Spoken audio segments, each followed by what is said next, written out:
All right, Gary, I'm going to run through the April 30th card. Let's just get your quick thoughts on it. Kade versus Ethan, how do you think it goes down? Man, I think it's going to be very different than last time. I think you'll see a lot more submission attempts by Ethan.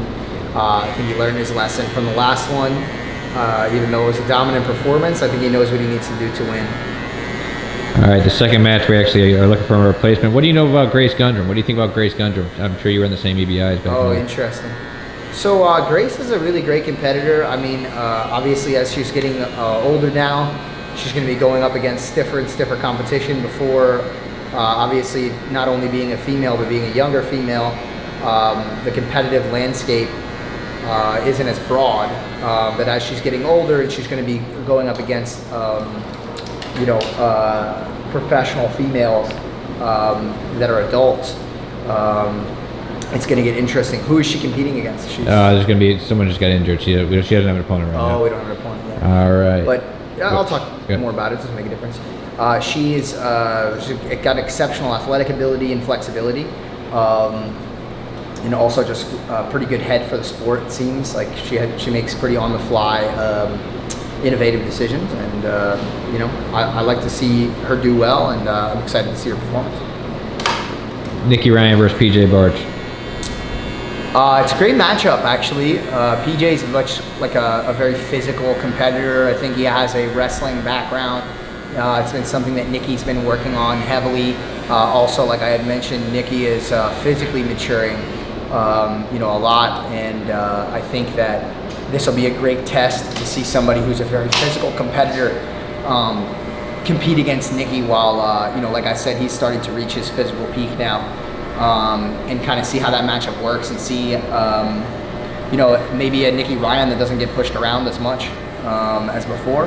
On a technical level, I think that Nikki is far superior to PJ, in most aspects of the sport. I see a submission happening probably about midway through that one, depending upon the time limit of the match. I think you won't be able to just submit him immediately because he's just a tough, rough and tumble kind of guy. I think it's going to take some work and some effort, but I expect an exciting match because like I said, PJ is like a very athletic guy. Nikki's very athletic. It's going to be a lot of movement in that one, I think. Co-main event: two guys from the MMA world, Raphael Lovato Jr. versus Gilbert Burns Durano. Oh wow, I think Gilbert Burns is kind of, obviously he's focused on MMA now, but he's still at a point of his athletic prime, and I think Lovato is is not in the same category. I think he's very, very tough technically, but I think that he's past his athletic prime, so I think I see Gilbert taking that one, not so much just on a technical level, but just like kind of like a physicality and aggression.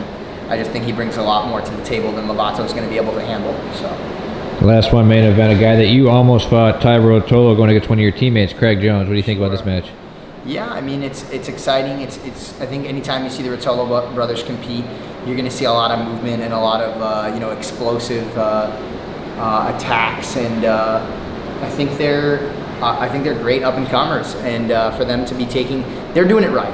In my opinion, when I was coming up, like I tried to take matches with anybody. It didn't matter their size or how good they were or whatever the case may be. It's like, man, I just want to hang in there with the best guys in the world and try to see what I can do.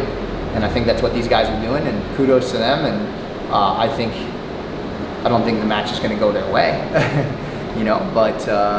I definitely think Craig's going to dominate that one, but it'll still be fun to watch, I think, which is cool, because they're actually going to go out there and try to do jiu-jitsu, so that's good. It's not. I don't think it's going to be like the kind of guy that just tries to run away from Craig. So. All right, guys, April 30th, as you just saw, there's a lot of good matches. Make sure you tune in. Thanks, Gary.